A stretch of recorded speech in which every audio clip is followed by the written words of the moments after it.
Suara Kebenaran pada Jumat 5 September 2025 berjudul Ketekunan. Satu hal yang harus terus kita perjuangkan adalah ketekunan. Kita harus tekun, saudaraku. Baik pada hari biasa, hari Minggu, maupun hari-hari lainnya. Ketekunan dalam segala hal. Tentu yang positif. Tentu bagi Allah, Bapa kita. Itu membuktikan kecintaan kita kepada Tuhan.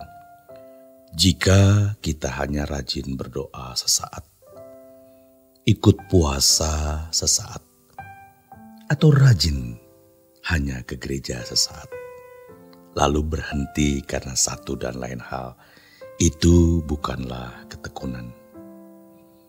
Tuhan sering menguji sejauh mana kita memiliki ketekunan. Saat berdoa, kita berjanji untuk hidup suci, tidak bercacat dan tidak bercela. Kita berkomitmen meninggalkan percintaan dunia. Namun setelah doa selesai, apakah kita memenuhi janji, komitmen, sumpah, atau nazar kita? Setelah itu, kita menghadapi banyak cobaan, godaan dan kecenderungan dari dalam diri sendiri untuk melakukan hal-hal yang bertentangan dengan kesucian Allah. Disinilah ketekunan sangat dibutuhkan. Ketika berdoa, tekad kita kuat, bulat untuk tidak melukai hati Allah. Tetapi setelahnya, begitu mudahnya kita menyimpang. Maka kita harus terus bertekun, saudaraku.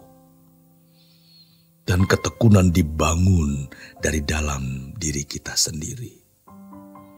Kita tidak boleh kendor untuk hal ketekunan ini. Ketika Tuhan Yesus berkata, berjaga-jagalah kamu, sebenarnya Ia sedang berkata, bertekunlah kamu dalam segala keadaan. Kita harus tetap teguh dan kuat. Tuhan berkata, berjaga-jagalah kamu dan berdoalah supaya kamu jangan jatuh ke dalam pencobaan. Roh memang penurut, tetapi daging lemah. Matius 26 ayat 41. Saat berdoa, roh kita kuat. Roh yang penurut mendorong kita mengucapkan janji, komitmen dan nazar. Namun, tanpa ketekunan, kita akan menyimpang dan menjadi tidak setia.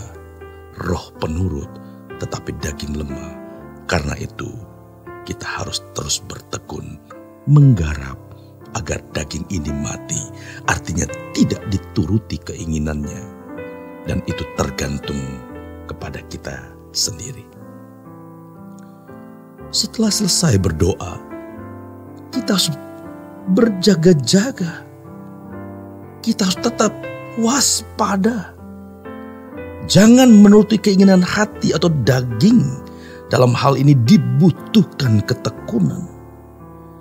Kita dulu adalah orang-orang yang tidak berkenan di hadapan Allah. Belum sungguh-sungguh memiliki kekudusan seperti yang Ia inginkan. Ada kompromi kecil hingga kompromi besar. Namun setelah kita bertumbuh dalam Tuhan, kita semakin menyadari dan menghayati kesuciannya. Lalu berjuang untuk memiliki kesucian seturut standar Allah. Sempurna seperti Bapa dan serupa dengan Yesus Tuhan. Oleh kemurahannya, kita terus dibawa ke arah itu. Kita harus tetap maju, saudaraku. Kita harus tetap bertekad menuju kemuliaan Allah. Kita harus menjaga mulut dari makan berlebihan dan mengatur hidup dengan baik. Terutama menjaga perkataan. Jangan mengucapkan hal yang tidak patut. Jangan menulis satu kalimat atau kata pun yang Tuhan tidak kehendaki dalam gadget kita. diam, diam, dan diamlah. Akan ada banyak hal dalam hidup kita yang mendorong kita untuk mengucapkan sesuatu, tetapi kita harus berjaga-jaga. Firman Tuhan berkata, berjaga-jagalah dan berdoalah. Berdoa di sini tidak hanya berarti melipat tangan atau menekuk lutut. Doa adalah dialog tak terputus dengan Allah. Percakapan yang terus-menerus dengan Tuhan yang berlangsung sepanjang waktu. Karena Roh Kudus yang mewakili Bapa dan Tuhan kita Yesus Kristus berdiam dalam diri kita. Kita bisa berdialog setiap saat dengan Dia. Dan komunikasi ini bisa kita intensifkan. Jangan memikirkan hal-hal yang tidak perlu atau tidak patut.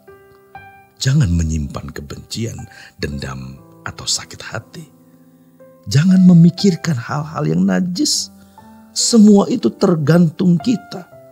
Apakah kita memilih memikirkan hal yang kudus atau najis? Melepaskan pengampunan dan kasih atau menyimpan dendam? Kitalah yang menguasai diri dan hidup kita. Selamat berjuang saudaraku.